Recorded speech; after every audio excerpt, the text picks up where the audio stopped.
미국 연방준비제도가 9월 기준금리 인하 가능성을 공식적으로 언급하면서 2년 넘게 이어진 긴축을 끝낼 준비를 하고 있습니다. 머니마켓 펀드 등 300조 원에 달하는 대기성 자금이 본격적으로 증시로 유입될 전망입니다. 미국이 HBM 반도체 중국 수출을 제한하는 내용의 통제 조치를 검토하고 있는 것으로 알려졌습니다. 삼성전자와 SK하이닉스가 만드는 HBM 반도체는 대부분 미국 기업에 판매하지만 일부 칩의 경우 중국 제품에 탑재돼 수출 제한 조치에 촉각을 기울이고 있습니다. 확정 수익률을 지급하는 듯한 문구로 투자자들을 현혹했던 커버드콜 ETF 상품명이 바뀝니다. 금융감독원은 상품명에 표시된 목표 배당률 숫자를 빼고 옵션 프리미엄을 뜻하는 프리미엄도 우수 상품이란 뜻으로 오인할 수 있어 뺄 방침입니다. 지난해 인천 검단 아파트 붕괴 사고로 막대한 돈을 사고 수습에 쓴 GS건설이 알짜 자회사인 GS이니마의 지분 전량 매각을 검토 중입니다. 수익성이 떨어지는 신사업은 정리해 내실 다지기에 주력할 계획입니다.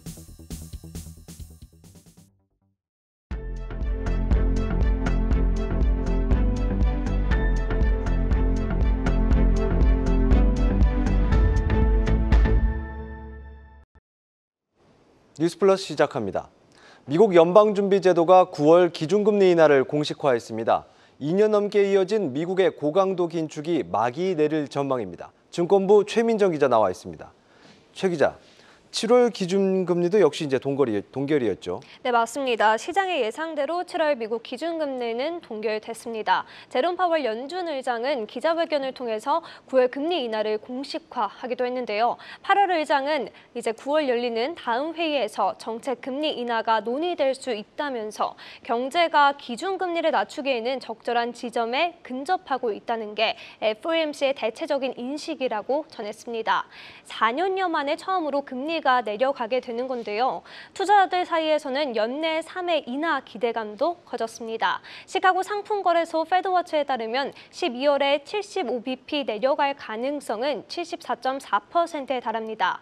다만 파월 의장은 9월 50bp 인하에 대해서는 고려하지 않는다며 선을 그었습니다. 연준이 고물가를 잡기 위해 공격적인 금리 인상을 단행한 2022년 3월부터 2년 넘게 이어진 고강도 긴축이 곧 막을 내릴 것으로 예상됩니다.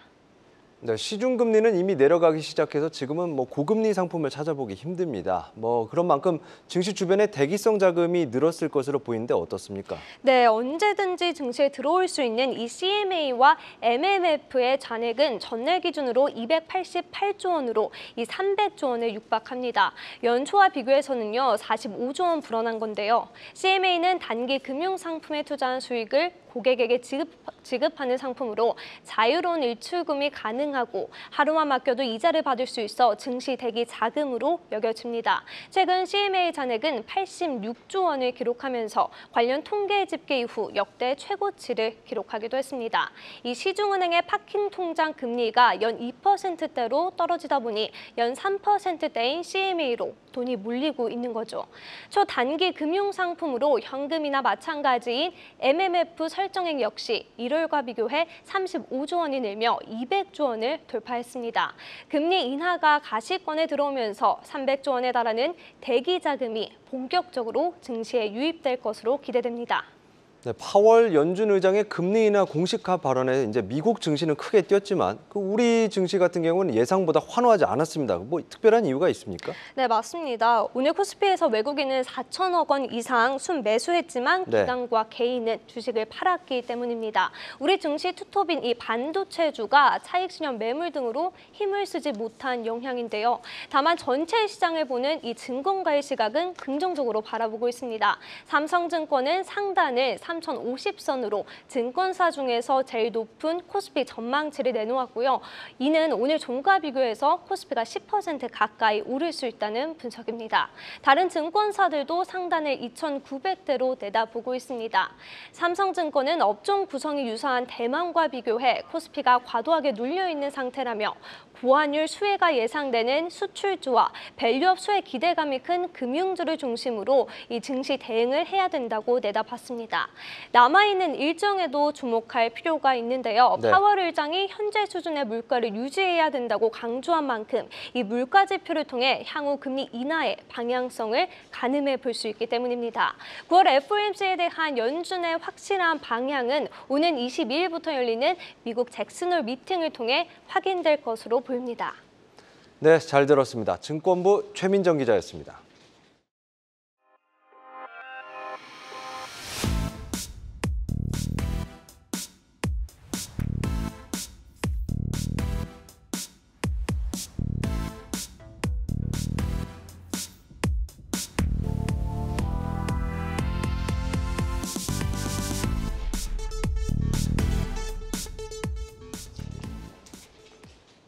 미국 정부가 중국에 대한 반도체 추가 규제 방안으로 고대역폭 메모리 HBM 수출 제한에 나설 것이란 전망이 제기됐습니다. 당장 HBM 사업 역량을 강화하는 삼성전자와 SK하이닉스가 규제 영향권에 들어갈 수 있다는 관측입니다. 반도체 업계에서는 당장 영향은 제한적이라면서도 한창 고성장 중인 AI 메모리 시장이 냉각될 수 있다는 우려도 나옵니다. 산업부 정재용 기자 나왔습니다.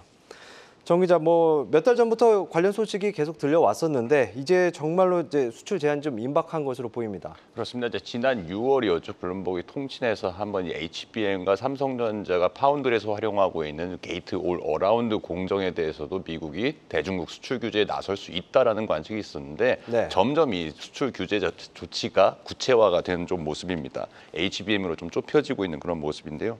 현지 시간 31일 블룸버그 통신은 미국 상무부가 이르면 다음 달 말에 삼성전자와 SK하이닉스 그리고 마이크론 중국 기업에 대한 HBM을 공급하지 못하도록 하는 내용을 담은 대중국 추가 제재 조치에 나선다고 보도를 좀 했습니다. 네. 해외 기업이 만든 제품이더라도 미국 기술이 사용됐다면 통제를 할 수 있는 해외 직접 제품 규칙 FDR, PR 제도에 기반해서 수출 제한에 나선다는 건데 삼성전자와 SK하이닉스는 이제 미국 기업들의 장비와 소프트웨어를 활용하고 있기 때문에 네. 여기에 적용 대상이 될 수 있다는 분석입니다.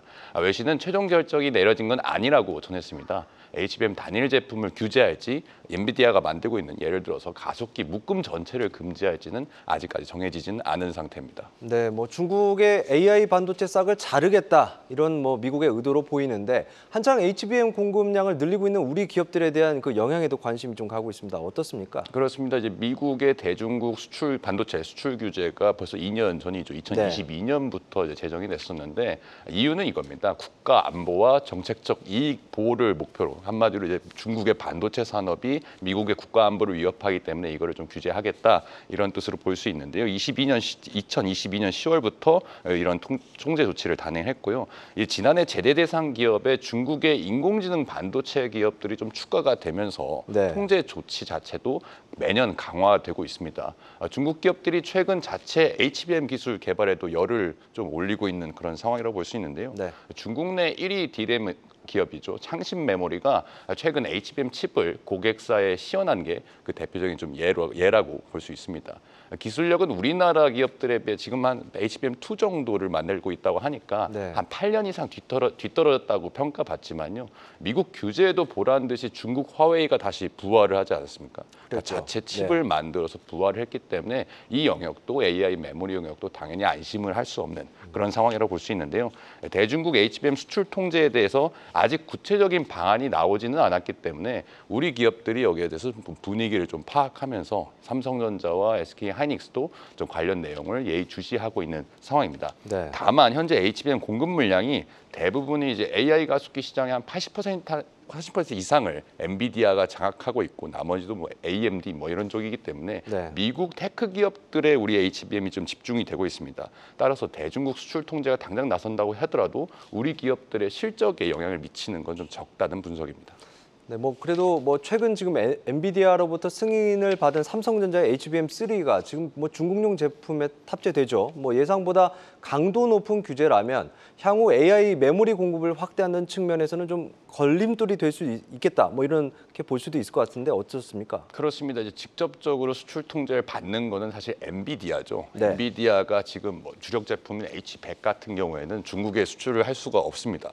이거를 대신 쪼개가지고 좀 중국 전용 칩으로 만들어서 벌써 팔기도 하고 있는데 이런 관련 내용 때문에 우리 기업들도 좀 영향권, 당연히 엔비디아가 영향을 받으면 거기에 HBM을 공급하는 우리나라 기업들도 영향을 받기 때문에 그런 측면에서 좀 주목이 되고 있습니다. 삼성전자 같은 경우에도 지금 4세대 HBM3를 중국 공급 예정인 H20 이 제품에 탑재될 예정입니다. 업계에서는 H20까지는 HBM3이기 때문에 미국 정부가 허용을 해줄 것이라고 예상을 하지만 실제 제재안 이건 아직 안 되지 않아요. 그러니까 공급이 예정인 상품이거든요. 네. 그러니까 이것도 만약 규제안에 나온다면은 엔비디아가 이 제품만으로 올해 한화로 17조 원 이상의 매출을 올릴 것으로 기록이 되는데 그 네. 수익이 다 날아간다고 볼 수 있기 때문에 영향이 절대 적지는 않다라고 볼 수가 있습니다. 대중국 반도체 제재로 실제 엔비디아의 중국 매출 비중이 두 자릿수대에서 한 자릿수대로 좀 떨어진 상태였거든요. 네네. 그러니까 영향이 그대로 크다고 볼 수 있는데 HBM을 공급하는 우리 기업들의 실적에도 영향을 주고 무엇보다 이 반도체 산업 거기에 구체적으로 인공지능 메모리 산업의 불확실성이 높아진다는 게 가장 큰 문제라고 볼 수 있습니다. 이미 삼성전자와 SK하이닉스가 이제 지난주와 이번 주 2분기 실적 발표를 통해서 앞으로 HBM 로드맵을 좀 밝혔거든요. 네. 이제 올해 하반기에 다 HBM3 이 12단 제품으로 양산을 시작을 하고 내년에는 HBM4로 이제 넘어가게 됩니다. 그렇다면 미국 정부가 과연 어느 기술 수준에서 규제 상한을 정할 것이냐, 이게 좀 중요한 대목이라고 볼 수 있는데 업계에서는 한 HBM3E 제품 수준으로 기준을 정하지 않을까라고 예상합니다. 네. 한마디로 HBM3E 이상으로는 수출을 하지 말라 이렇게 할 수 있다는 것이죠. 네, 잘 들었습니다. 산업부 정재훈 기자였습니다.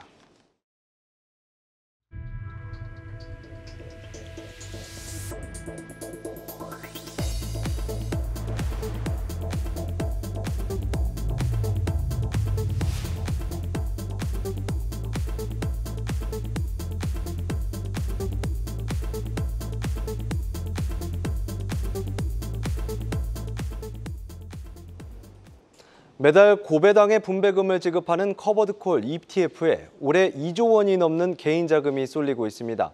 문제는 수익률 표기인데 금융감독원은 커버드콜 ETF 상품명에서 목표 분배 수익률, 목표 분배율 표기를 금지할 방침입니다. 신규 상품은 물론이고 이미 상장돼 있는 ETF 이름도 바꿔야 합니다. 김동아 기자의 단독 보도입니다.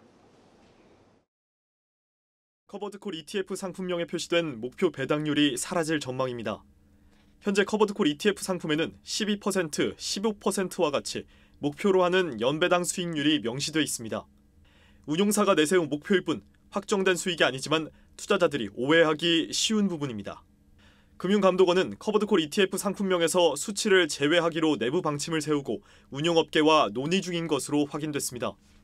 금감원 관계자는 상품명의 목표 배당률 사용을 금지하는 것은 물론 프리미엄 표기도 빼는 방안을 검토 중이라고 밝혔습니다. 숫자 뒤에 붙은 프리미엄이란 단어는 옵션 프리미엄을 줄인 말인데 우수 상품으로 오인할 수 있다는 겁니다. 금감원은 아울러 ETF 상품명에 커버드콜이란 단어를 넣어 투자자들이 바로 식별할 수 있게 할 방침입니다. 앞으로 출시될 새 상품뿐 아니라 기존 ETF에도 적용됩니다. 예를 들어 ABC 미국테크 플러스 15% 프리미엄의 경우 ABC 미국테크 커버드콜로 바뀔 가능성이 높습니다. 금감원 조치가 시행되면 운용사들은 이미 상장된 커버드콜 ETF 23개 가운데 15개의 상품명을 변경해야 합니다. 대형 운용사 관계자는 상품명 변경에 대한 검토를 진행 중이라며 금융감독원 조치인 만큼 성실히 이행할 예정이라고 밝혔습니다. 지난해 말 7,700억 원 규모이던 커버드콜 ETF 시장은 올해 들어 4조 원까지 늘었습니다. 특히 개인 투자자의 커버드콜 ETF 순매수 금액이 2조 2천억 원을 돌파하고 20% 프리미엄 상품이 임박했다는 등 시장 과열 신호가 감지되자 금감원은 지난달 28일 커버드콜 ETF에 대한 소비자 경보 조치를 내렸습니다. 한국경제TV 김동아입니다. 인천 검단 아파트 지하주차장 붕괴 사고 이후 자금 조달에 어려움을 겪던 GS건설이 결국 자회사 GS 이니마 전부 매각을 검토 중입니다. 외형 성장보다는 내실을 중시하자는 허윤용 신임 대표의 비전에 따라 신사업 포트폴리오도 대폭 정리될 전망입니다. 방서우 기자가 보도합니다. GS건설 연간 영업이익의 15%를 차지하는 알짜 자회사이자 허윤홍 대표가 키운 곳이나 다름없는 GS 이니마. 최근 GS건설은 이런 GS 이니마의 경영권 매각까지 검토 중인 것으로 알려졌습니다. 유동성 확보 차원에서 지분 일부만 넘기기로 하고 해외 투자자들에게 안내문을 발송한 지 약 5개월 만입니다. 당초 소수 지분 매각만으로 충분한 자금을 확보할 수 있다고 판단했지만 가중되는 재무 부담에 불과 반년도 지나지 않아 입장을 선회한 것으로 풀이됩니다. 실제로 GS건설의 순 차입금 규모는 지난 2021년 7,950억 원에서 올해 상반기 3조 2천억 원으로 급증했습니다. 순 차입금은 전체 차입금에서 현금성 자산을 제외한 것으로 늘어날수록 현금 곳간이 비었다는 뜻입니다. 지난해 일으킨 붕괴 사고를 수습하는 과정에서 막대한 비용을 지출하면서 번 돈으로 이자를 갚기도 힘들 지경에 이르렀습니다. 3년 전만 하더라도 7배를 웃돌던 이자 보상 배율은 사고 이후 1배 미만으로 급전직하했습니다. 이 같은 추세가 내년까지 지속된다면 GS건설은 재무구조가 부실한 한계 기업으로 취급됩니다.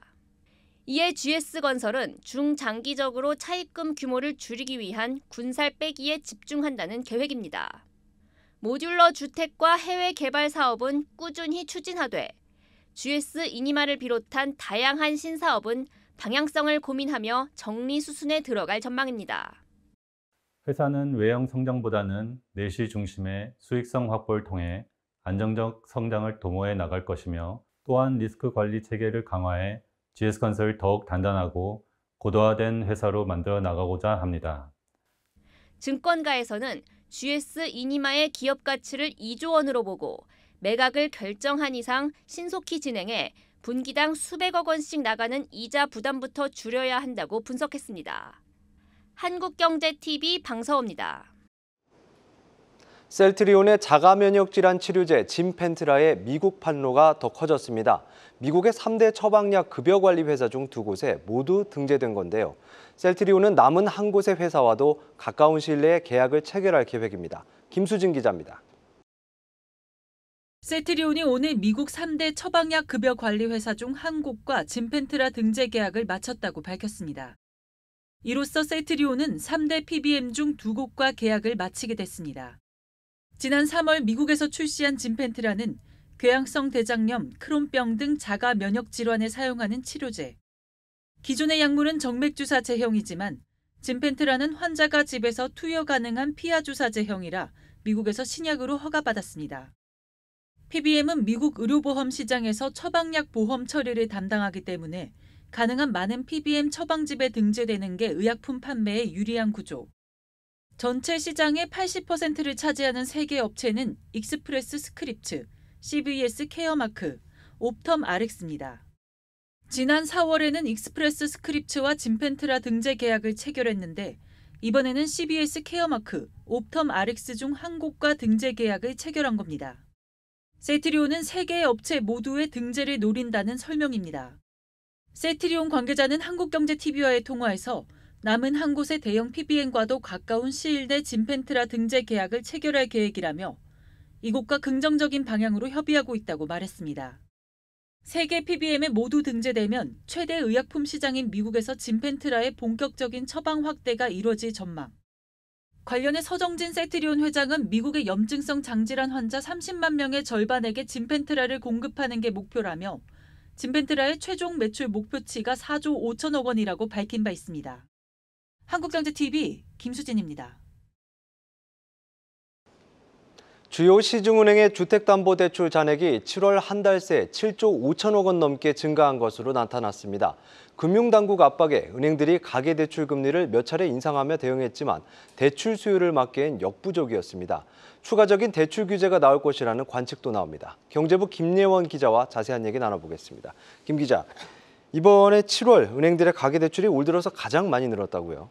네, 맞습니다. 5대 은행의 가계대출 잔액은 이 7월 말 기준 715조 7,383억 원으로 집계됐습니다. 네. 6월 말 대비 이제 7조 1,600억 원 넘게 증가한 수치인데요. 이 가계대출은 지난 4월부터 매달 이 평균 5조 원 이상 늘어나고 있는데 이 7월에 올 들어 가장 큰 폭으로 늘었고 이는 2021년 4월 이후 3년 3개월 만에 최대 수준 증가폭입니다. 이러한 가계대출 증가세는 이 주택담보대출이 주도하고 있습니다. 이 주담 주담대 잔액으로 좁혀서 보면 이 7월 한 달간 5대 은행에서만 7조 5천억 원 가량이 늘었습니다. 이 가계대출 증가세를 주택담보대출이 주도했다고 하면 결국에는 이제 부동산 시장이 회복 조짐을 보이자 이제 대출 수요가 늘어났다 이렇게 볼 수 있겠군요. 네, 맞습니다. 이 한국부동산원에 따르면 7월 마지막 주 기준 서울 아파트 매매가는 전주 대비 0.25% 상승하며 19주 연속 오름세를 나타내고 있습니다. 네. 향후 금리나 기대감까지 맞물리며 이 주택 매매 심리가 커진 거고요. 이 정부의 엇박자 대책도 한몫했다는 지적도 나옵니다. 정부는 그동안 이 디딤돌과 신생아 특례 같은 정책 대출 상품들의 조건을 완화해 왔습니다. 그러면서 가계대출 한도 규제인 스트레스 DSR 2단계 시행 시점을 7월에서 이제 9월로 2달 미뤘었죠. 이렇게 부동산 가격이 오르는 상황에서 이 규제까지 뒤로 밀리고 사실상 정부가 가계대출 막차 수요를 부채질한 셈이라는 지적이 나옵니다. 그럼 지금 은행권 주택담보대출 금리는 어떤가요? 네, 주담대 금리 추이를 좀 보면요. 이제 올해 지속해서 하락 추세입니다. 네. 6월에 집계된 주담대 금리는 2021년 12월 이후 이 30개월 만에 최저 수준입니다. 이 뒤늦게 금융당국이 가계부채 관리를 주문하면서 은행들도 이 대출 문턱도 높이고 한 달에 최대 3번까지 대출 금리를 올리고는 있는데요.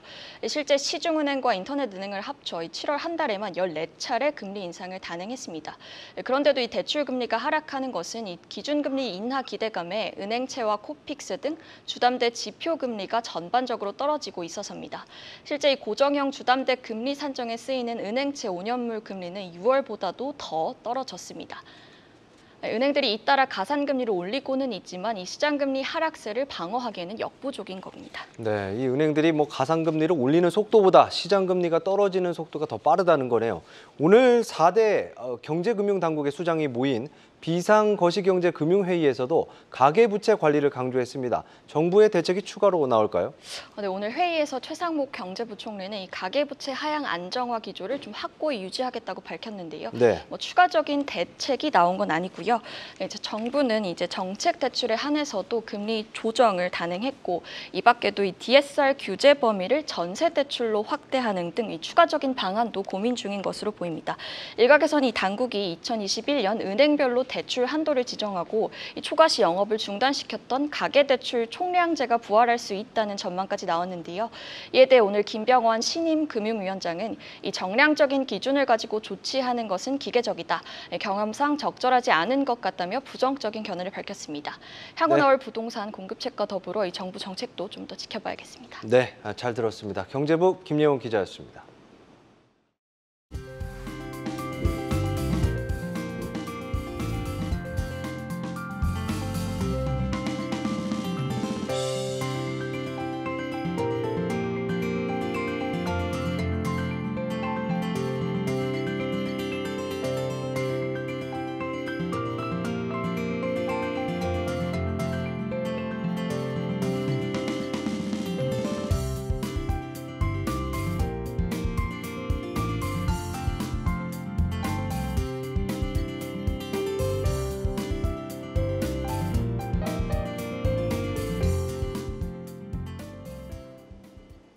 오늘 준비한 뉴스 플러스는 여기까지입니다. 함께해 주신 여러분 고맙습니다.